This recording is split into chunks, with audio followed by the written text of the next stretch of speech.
Assalamualaikum warahmatullahi wabarakatuh. Perkenalkan, saya Putri Karisma Ratu Azahra dengan NIM 221107262 dari kelas 2B D3 Akuntansi. Baiklah, saya akan menjelaskan materi tentang kredit. Mungkin masih ada beberapa orang yang belum tahu tentang kredit. Berdasarkan Undang-Undang Perbankan, kredit adalah penyediaan uang atau tagihan yang dapat disamakan dengan itu, berdasarkan persetujuan atau kesepakatan pinjam-meminjam antara bank dengan pihak lain yang mewajibkan pihak peminjam untuk melunasi utangnya setelah jangka waktu tertentu dengan pemberian bunga. Apa saja sih unsur-unsur kredit? Yang pertama, kepercayaan. Kepercayaan merupakan suatu keyakinan bagi si pemberi kredit bahwa kredit yang diberikan, baik berupa uang, barang, atau jasa, benar-benar diterima kembali di masa yang akan datang sesuai jangka waktu kredit. Unsur yang kedua itu kesepakatan. Dalam kredit, pasti ada kesepakatan, antara lain bahwa pihak satu akan menyerahkan uang atau barang dan pihak kedua akan mengembalikan uang atau barang tersebut di kemudian hari. Kesepakatan ini dituangkan dalam suatu perjanjian di mana masing-masing pihak ditandai dengan penandatanganan hak dan kewajiban yang disaksikan oleh notaris. Unsur yang ketiga yaitu jangka waktu. Setiap kredit pasti ada jangka waktunya, bisa dalam jangka waktu pendek atau di bawah 1 tahun, jangka waktu menengah yaitu 1-3 tahun, maupun jangka waktu panjang, di atas 3 tahun. Jadi, jangka waktu merupakan batas waktu pengembalian angsuran kredit yang sudah disepakati kedua belah pihak. Unsur yang keempat yaitu risiko. Adanya suatu tenggang waktu pengembalian kredit dan akan menyebabkan suatu risiko tidak tertagihnya atau macet pemberian suatu kredit. Semakin panjang waktu kredit, maka akan semakin besar risikonya. Begitu pula sebaliknya. Risiko menjadi tanggung jawab bank, baik risiko disengaja oleh nasabah yang lalai maupun risiko yang tidak disengaja. Unsur yang kelima yaitu balas jasa. Bagi bank, balas jasa merupakan keuntungan atau pendapatan atas pemberian suatu kredit. Di dalam perkreditan, tentu suatu institusi tidak memberi kredit secara cuma-cuma. Ada balas jasa yang sudah disepakati, entah itu dalam bentuk bunga, komisi, biaya administrasi, maupun bagi hasil. Apa sih tujuan dan fungsi kredit? Yang pertama, tujuan kredit, yaitu untuk mencari keuntungan.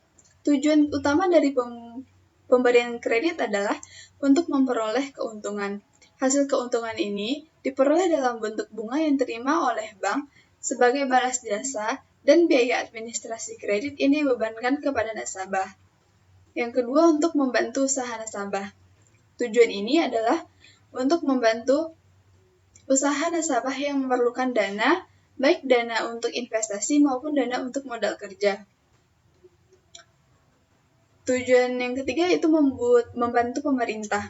Tujuan ini adalah untuk membantu pemerintah dalam berbagai bidang. Bagi pemerintah, semakin banyak kredit yang disalurkan oleh pihak perbankan, maka semakin baik dan banyak adanya kucuran dana dalam rangka peningkatan pembangunan di berbagai sektor, terutama sektor real. Fungsi kredit itu untuk meningkatkan daya guna uang, untuk meningkatkan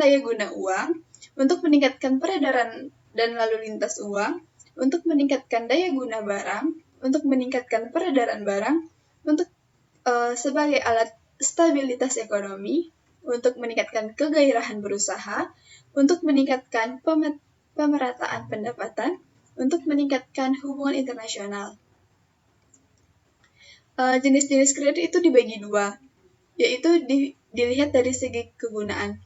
Dilihat dari segi kegunaan itu dapat dilihat dari kredit investasi dan kredit modal kerja. Kredit investasi dilakukan untuk memperluas usaha atau keperluan investasi yang akan diharapkan akan memberi keuntungan di masa yang akan datang. Misalnya, untuk membangun pabrik atau membeli mesin. Sedangkan kredit modal kerja digunakan pengusaha dalam proses produksi perusahaan, misal membeli bahan baku atau membayar gaji pegawai. Jenis yang kedua yaitu dilihat dari segi tujuan kredit. Yang pertama itu kredit produktif. Kredit produktif bertujuan untuk meningkatkan kemampuan orang atau badan dalam menjalankan usaha sehingga menghasilkan nilai tambah baginya. Misalnya, dalam menjalankan usaha misalnya kredit untuk membeli gerobak makanan yang nantinya peminjam bisa mendapatkan penghasilan, kredit pertanian yang dapat menghasilkan produk pertanian. Yang kedua, kredit konsumtif. Kredit konsumtif adalah kredit yang dilakukan untuk tujuan konsumsi secara pribadi. Contohnya adalah untuk pembelian rumah, mobil, dan perawatan rumah tangga. Kredit perdagangan. Kredit perdagangan adalah kredit yang bertujuan untuk perdagangan, yakni dimanfaatkan peminjam untuk membeli barang dagangan yang nantinya diharapkan bisa mendapatkan untung dari hasil penjualan barang dagangan tersebut. Misalnya, kredit untuk supplier atau importir. Yang ketiga, dilihat dari segi jangka waktu. Kredit jangka pendek. Kredit jangka pendek adalah kredit dengan kesepakatan pengembalian dalam waktu maksimal 1 tahun. Kredit ini biasanya untuk modal kerja, misalnya kredit peternakan ayam, pertanian, tanaman padi, atau palawija. Yang kedua, kredit jangka menengah. Kredit jangka menengah biasanya disepakati antara 1-3 tahun. Kredit ini biasanya untuk investasi, misalnya kredit pertanian jeruk atau peternakan kambing. Yang ketiga, kredit jangka panjang. Kredit jangka panjang adalah kredit dengan masa pengembalian di atas 3 tahun, bahkan sampai puluhan tahun.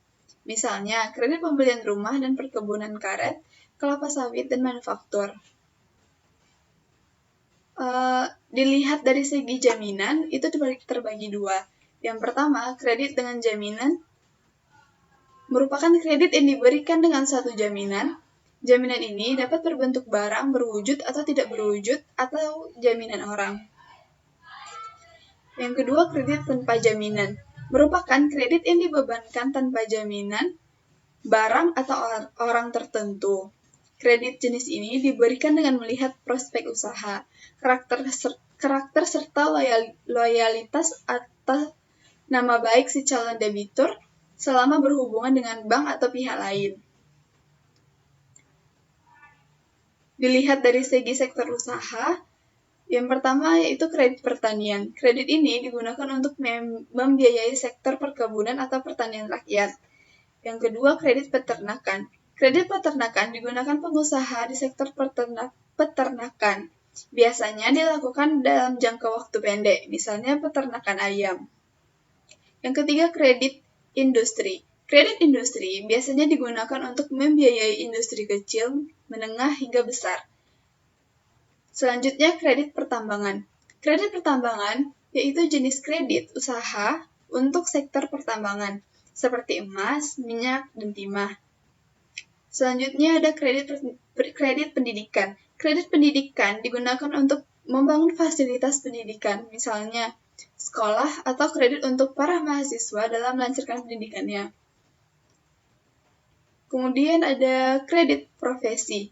Kredit profesi diberikan untuk para pekerja profesional, misal dosen dan dokter. Kemudian kredit perumahan. Kredit perumahan yaitu kredit untuk membangun perumahan. Kemudian prinsip-prinsip pemberian kredit.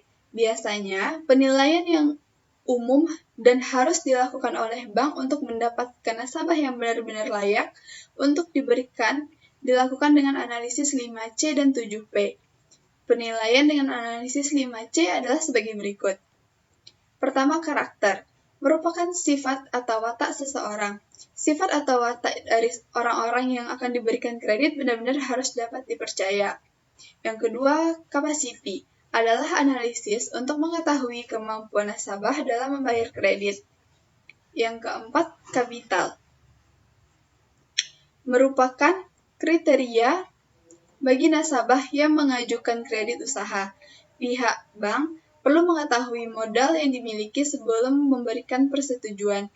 Yang keempat, condition. Condition merupakan kondisi ekonomi pihak pengaju kredit. Kondisi ekonomi ini dapat menjadi acuan apakah seseorang mampu membayar kredit yang diberikan pihak bank.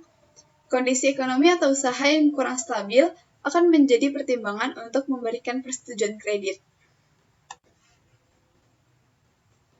Yang terakhir yaitu kolateral, merupakan jaminan yang akan diserahkan pada pihak bank. Jaminan berfungsi sebagai pelindung bank ketika nasabah tidak dapat melunasi kredit yang diberikan. Sedangkan penilaian analisis prinsip 7P adalah sebagai berikut. Pertama, purpose. Ketika mengajukan kredit, tentu kita memiliki tujuan atau keperluan yang harus dipenuhi. Pihak bank perlu mengetahui tujuan kredit yang diajukan guna menentukan kredit yang tepat. Kedua, personality. Kepribadian calon peminjam yang mengajukan kreditnya. Kriteria ini mirip dengan prinsip karakter. Bank akan melihat profil keseluruhan kepribadian calon debitur, termasuk sikap dan kesehariannya. Yang ketiga itu payment. Prinsip satu ini berkaitan dengan kemampuan bayar nasabah untuk kredit yang diajukan. Hal ini dapat ditentukan melalui pendapatan hingga keadaan usaha yang dimiliki. Yang keempat, party. Calon peminjam dimasukkan ke dalam beberapa golongan terkait keuangannya. Biasanya, pihak bank mengklasifikasikan nasabah berdasarkan modal yang dimiliki, kepribadian, loyalitas, dan lain sebagainya. Yang kelima yaitu ada prospek. Dengan mengetahui apakah usaha dan bisnis tersebut memiliki prospek ke depan yang bagus atau tidak, maka bank pun dapat memprediksi bagaimana perkiraan kemampuan bayar dari nasabah. Yang keenam itu profitability. Tujuannya, bank melihat bagaimana kemampuan calon peminjam dalam menghasilkan keuntungan atau laba. Semakin tinggi tingkat profitability dari calon peminjam, maka akan semakin tinggi pula kemungkinan kredit yang diajukan dapat disetujui bank. Yang terakhir yaitu protection. Kriteria protection ini juga mengacu pada jaminan yang dapat diberikan oleh calon peminjam. Aspek-aspek penilaian kredit, yaitu antara lain adalah aspek yudiris atau hukum, aspek pasar dan pemasaran, aspek keuangan, aspek teknis atau operasi, aspek manajemen, aspek sosial ekonomi, dan aspek andal. Bagaimana sih prosedur pemberian kredit? Yang pertama, pengajuan berkas-berkas. Kedua, pemeriksaan berkas-berkas. Yang ketiga, yaitu wawancara pertama. Yang keempat, wawancara kedua. Selanjutnya, penilaian dan analisis kebutuhan modal. Selanjutnya, keputusan kredit. Selanjutnya, penandatanganan akad kredit dan perjanjian lainnya. Setelah penandatanganan, dilakukan realisasi kredit. Setelah itu, dilakukan penyaluran atau penarikan. Kemudian, penilaian kredit. Apa saja sih penyebab kredit macet dan penyelesaiannya? Penyebab kredit macet antara lain sebagai berikut. Utang digunakan untuk keperluan konsumtif dan juga dan kurang baik dalam mengatur keuangan. Cara mengatasinya sebagai berikut. Restructuring atau persyaratan kembali. Yang kedua, rescheduling atau perjadwalan kembali. Yang ketiga, reconditioning atau penataan kembali. Sekian yang dapat saya sampaikan, terlebih terkurang mohon maaf. Assalamualaikum warahmatullahi wabarakatuh.